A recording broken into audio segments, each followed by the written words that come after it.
Good morning. आज हम आप लोगों को transportation in plants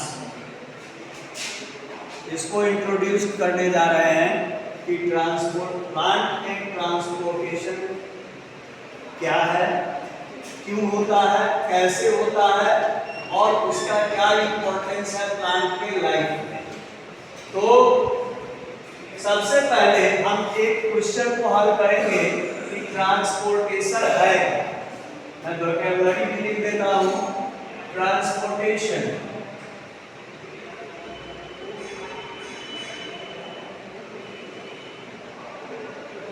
transportation means होता है परिवहन, परिवहन या परिसंचरण।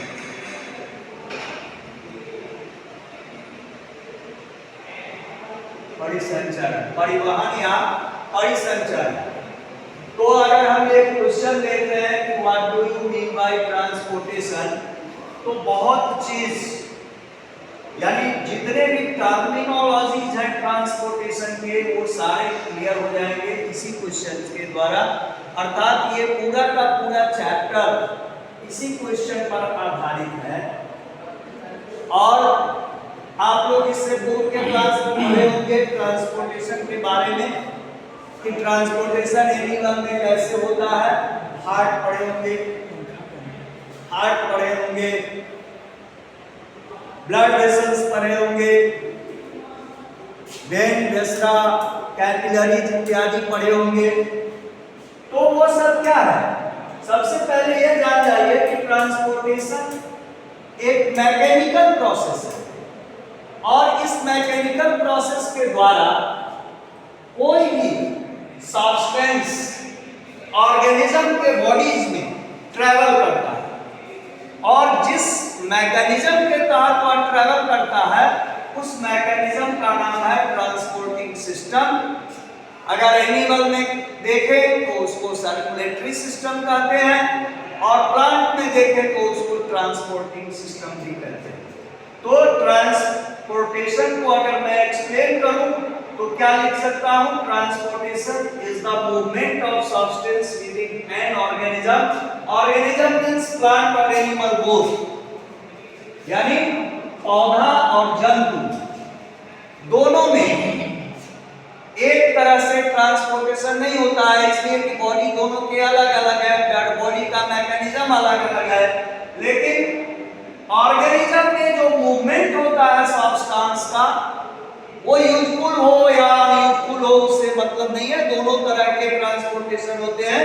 यूजफुल सब्सटेंस का भी ट्रांसपोर्टेशन होता है प्लांट बॉडी में, एनिमल बॉडी में। अनयूजफुल सब्सटेंस का भी ट्रांसपोर्टेशन होता है प्लांट बॉडी में और एनिमल बॉडी में।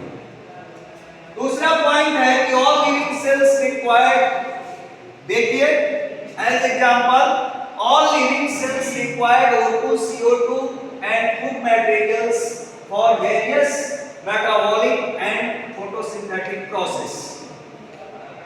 जितने भी सजीव हैं उनको क्या चाहिए, एनर्जी चाहिए और एनर्जी तब प्रोड्यूस होती है जब कोई मैकेनिकल बॉडी वहां पर वर्क करता है।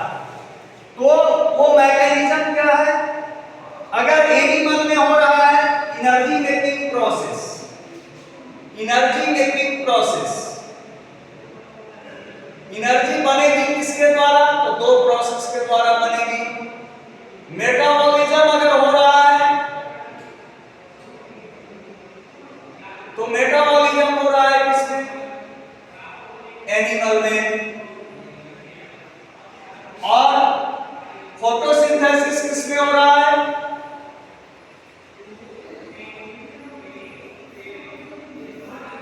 फोटोसिंथेसिस हो रहा है प्लांट, ये हो रहा है प्लांट। तो यहां भी यूजफुल मटेरियल प्रिपेयर हो रहे हैं, तैयार हो रहे हैं, बन रहे हैं, यहां भी यूजफुल मटेरियल बन रहे हैं। तो यदि यूजफुल मटेरियल बन रहा है तो यूजफुल मटेरियल स्वाभाविक रूप से बनेगा। तो ट्रांसपोर्टेशन यूजफुल मटेरियल का भी होगा एनिमल बॉडी में ट्रांसपोर्टेशन प्लांट बॉडी में भी यूजफुल मटेरियल और अनयूजफुल मटेरियल दोनों प्रकार के मटेरियल का ट्रांसपोर्टेशन होगा।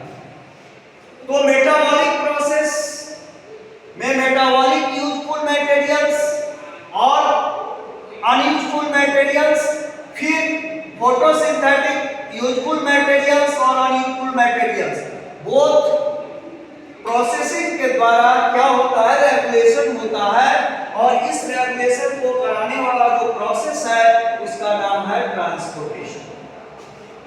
अब जब यूजफुल मटेरियल बन जाता है तो इसके बाद कुछ अनयूजफुल मटेरियल भी, कुछ वेस्ट मटेरियल भी शरीर में बनते हैं, प्लांट बॉडी में भी बनते हैं, एनिमल बॉडी में भी बनते हैं, तो उसका एक्सक्रीशन जरूरी होता है। तो the excretory product should be transported to site of excretion. जो बॉडी का एक्सक्रीटरी प्रोडक्ट है आफ्टर मेटाबॉलिज्म या आफ्टर फोटोसिंथेसिस बना, जैसे यूरिया बना, यूरिक एसिड बना, नाइट्रोजनस सप्लीमेंट्स बना, ये सारे मटेरियल्स जो बने अनयूजफुल, क्या वो बॉडी में ही रह जाएंगे? अगर ट्रांसपोर्टेशन नहीं हो तो वो बॉडी में रह जाएंगे और फिर बॉडी सर्वाइव नहीं करेगा, क्योंकि वो टॉक्सिक मटेरियल है, जहरीला पदार्थ, तो उसका भी ट्रांसपोर्टेशन जरूरी है। और ये ट्रांसपोर्टेशन हमारा एक्सक्रीटरी सिस्टम करता है, प्लांट का भी एक्सक्रीटरी सिस्टम करता है। जैसे प्लांट में अगर O2 एब्जॉर्प्शन प्रोसेस शुरू हो जाए, यानी O2 का डिपोजिशन प्लांट में शुरू हो जाए, तो प्लांट बॉडी का टोटल फोटोसिंथेटिक मैकेनिज्म जो है वो डिजल्व हो जाएगा। यानी O2 अगर जमा हो जाए पौधे के शरीर में तो क्या होगा, सारा का सारा उसका सिस्टम फेल होना शुरू हो जाएगा। रेजिन जमा हो जाए तो भी वही स्थिति हो जाएगा। वाटर एक्सट्रैक्शन प्रोसेस अगर डिजॉल्व हो जाए तो भी वही स्थिति होगा। इसलिए ट्रांसपोर्टेशन के साथ ट्रांसपायरेशन भी जरूरी होता है। इस ट्रांसपायरेशन में क्या होता है, गैसियस एक्सक्रिएशन होता है, वाटर वेपर का, वाटर यदि एक्सक्रीशन हो रहा है बॉडी में तो वो भी, या वेस्ट वाटर जो है प्लांट का, वो भी वाटर वेपर के रूप में ट्रांसपोर्टेड हो जाता है। तो दोनों स्थिति में ट्रांसपोर्टेशन का महत्व है, यूजफुल चीजों को पहुंचाने के लिए भी एक सेल तक और अनयूजफुल चीजों को वहां से निकालने के लिए भी एक सेल से, इसलिए ये दोनों जरूरी है। अब ये ट्रांसपोर्टिंग प्लांट्स में एक सिंपल प्रोसेस है। जैसे देखिए प्लांट के दो लेवल होते हैं, एक लोअर लेवल ऑफ प्लांट, एक हायर लेवल ऑफ प्लांट। आप लोग क्लास 9 में पढ़े होंगे बायोलॉजिकल क्लासिफिकेशन, उसमें प्लांट का डिवीजन है और उस डिवीजन में पूरे पादप जगत को, पूरे जो पौधे की दुनिया है, प्लांट किंगडम है, उसको 3 पार्ट में ही बांटा वैज्ञानिकों ने। वो 3 पार्ट कौन कौन है?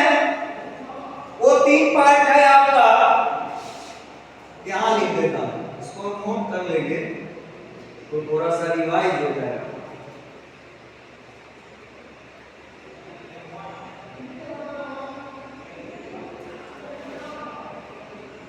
पहला स्ट्रेटेजी है हैलोफाइटा, दूसरी स्ट्रेटजी है, दूसरा जो डिवीजन है वो है ब्रायोफाइटा, तीसरा जो है वो है कैरिडोफाइटा।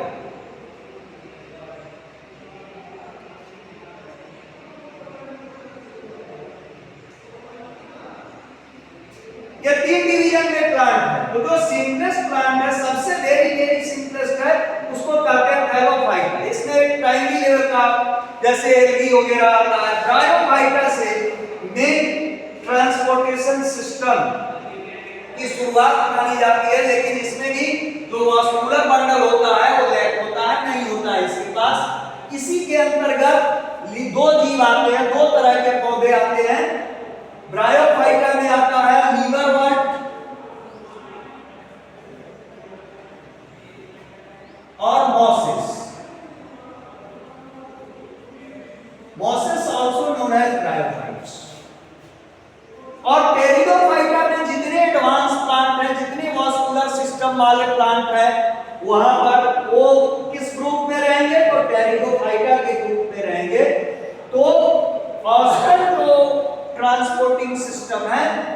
शुरुआत मानी जाती है ब्रायोफाइटा से, यानी लीवर वॉल्ट ऑफ मोसेस से, और जो उसका एडवांसनेस फीचर्स है वो आकर के समाप्त हो जाता है टेरिडोफाइटा के पास। यानी टेरिडोफाइटा से प्रॉपर मस्कुलर बंडल सिस्टम तैयार होने लगते हैं बॉडी के अंदर प्लांट में। यानी प्लांट ये एडवांस ग्रुप ऑफ प्लांट है और ये सिंपल ग्रुप ऑफ प्लांट है। ट्रांसपोर्टेशन की शुरुआत यहाँ से मानी जाती है ब्रायोफाइटा से, और इसका जो एडवांस मैकेनिज्म है वह होता है टेरिडोफाइटा में। ये तीन तरह के टाइप्स हो गए प्लांट के। थैलोफाइटा एक वेरी सिंपल प्लांट है, ब्रायोफाइटा ये नॉर्मल सिंपल प्लांट है, यहीं से ट्रांसपोर्टेशन की शुरुआत मानी जाती है। यानी वास्कुलर बंडल थोड़ा थोड़ा बनना शुरू हो जाता है, पूरा विकसित नहीं होता है। और इसके बाद टेरिडोफाइटा में एडवांस प्लांट है, जितने भी पेड़ पौधे आप देख रहे हैं जिनके पास वेल प्रिपेयर्ड वास्कुलर बंडल्स है वो सब टेरिडोफाइटा ग्रुप के पौधे हैं, और इनके पास वेल डिफाइंड सर्कुलर सिस्टम भी होता है, सर्कुलेटरी सिस्टम भी होता है, ट्रांसपोर्टिंग सिस्टम भी होता है।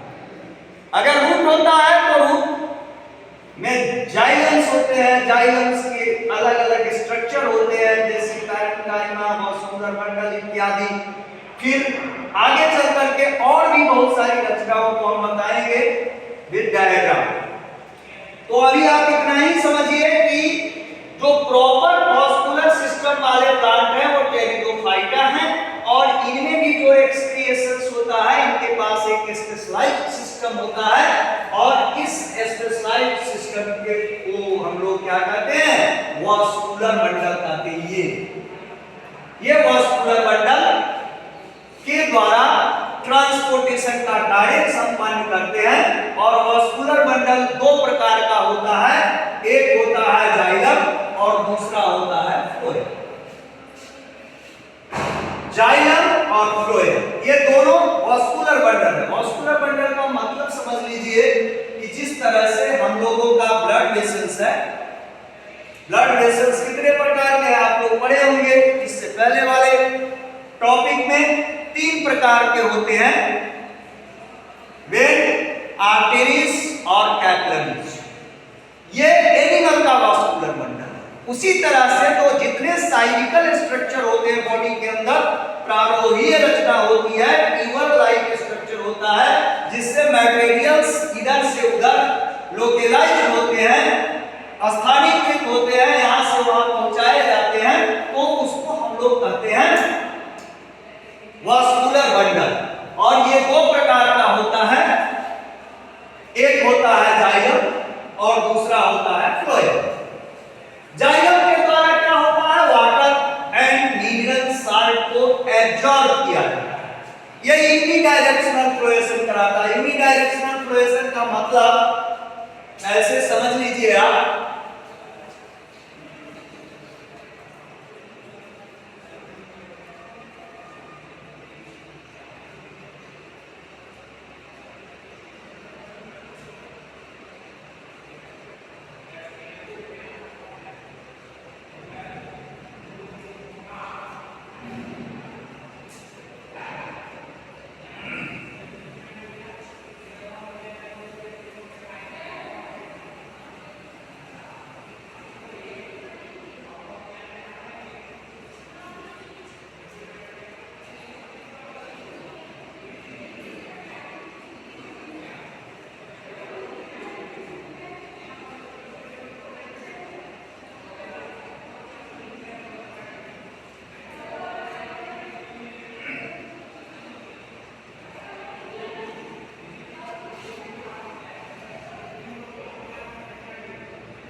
ये प्लांट का रूट सिस्टम है, और इसी रूट सिस्टम में एक स्ट्रक्चर होता है जिससे रूट्स बनते हैं। एक टैप रूट होता है, एक फाइब्रस रूट होता है। दोनों के द्वारा एब्जॉर्ब किया जाता है मिनरल्स को, वाटर को इत्यादि को। तो ये कैसे एब्जॉर्ब होता है, ये जो जाइलम वास्कुलर बंडल है, जाइलम पैरेन्काइमा है, जैसे इस बीच में जो ब्लैंक स्पेस देख रहे हैं, यहाँ पर जो फ्लूइड होता है इसको कहते हैं xylem parenchyma. Xylem parenchyma, xylem parenchyma के द्वारा ये जो अर्थ के अंदर जो स्टोरेज मटेरियल है, जैसे वाटर है, मिनरल साल्ट है, ये सब सबमिट हो जाता है पैरेन्काइमा में, और ये सिर्फ फ्लोरेसेंस कराता है यूनिडायरेक्शनल, यानी अपवर्ड लोकलाइज करता है मटेरियल। पहले एब्जॉर्प्शन करता है और फिर उसको इंटरनल प्रेशर के द्वारा अपवर्ड कर देता है, यानी पत्तियों तक भेजता है। जो अर्थ के अंदर के मटेरियल है, जमीन के भीतर की चीजें हैं, मिनरल्स वगैरह, न्यूट्रिएंट्स वगैरह, पानी, जल, ये सब ऊपर की ओर भेज देता है, यानी यूनिडायरेक्शनल प्रोसेस कराता है कौन? जाइलम। और जाइलम की जो भी रचना होती है वो रूट में ही होती है। फिर हम आगे चल करके ये बता देंगे कि जाइलम में कितने प्रकार की रचना होती है, फ्लोएम में कितने प्रकार की रचना होती है। तो अभी आप इतना ही समझे कि वाटर और मिनरल साल्ट का एब्जॉर्प्शन जाइलम के द्वारा होता है, और ये जाइलम क्या है? रूट का वास्कुलर मंडल है। इसके बाद फ्लोएम, ये फ्लोएम ट्रांसपोर्ट करता है डिसॉल्व फूड सब्सटेंस को, यानी आफ्टर फोटोसिंथेसिस। आप लोग जानते हैं कि प्रकाश संश्लेषण फोटोसिंथेसिस एनर्जी गेटिंग प्रोसेस है, ऊर्जा बनाने की क्रिया है। इसके द्वारा पौधे अपना भोजन बनाते हैं, और यह भोजन जो तैयार होता है, इसके बाद तैयार भोजन का डिस्ट्रीब्यूशन होता है। जैसे आप डाइजेशन में पढ़े होंगे कि डाइजेशन में अगर ह्यूमन में डाइजेशन हो रहा है या अमीबा में डाइजेशन हो रहा है, तो उसका इल्यूमिनेशन भी होता है। वो इल्यूमिनेशन क्या है? वो जो फूड प्रोसेस, डाइजेस्टिव प्रोसेसिंग के द्वारा प्योर मटेरियल तैयार हुआ, उसको डिस्ट्रीब्यूट कर दिया जाता है, उसको एसिमिलेशन कहते हैं।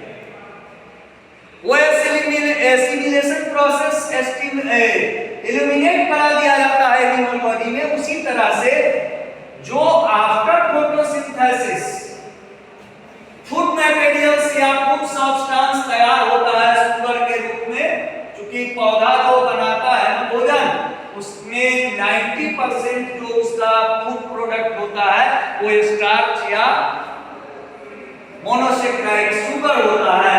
और इस शुगर का डिस्ट्रीब्यूशन रूट को भी चाहिए, स्टेम को भी चाहिए, लीफ को भी चाहिए, और जितने भी पार्ट होते हैं, फ्लावर को भी चाहिए, फ्रूट को भी चाहिए, सबको कुछ न कुछ चाहिए एनर्जी के लिए।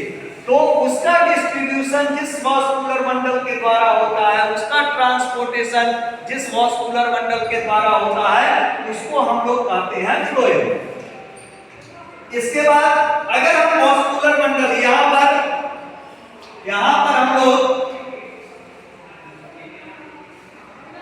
इस वास्कुलर मंडल का स्ट्रक्चर देखते हैं।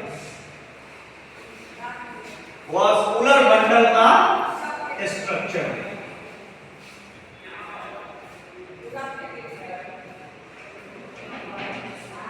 Structure of vascular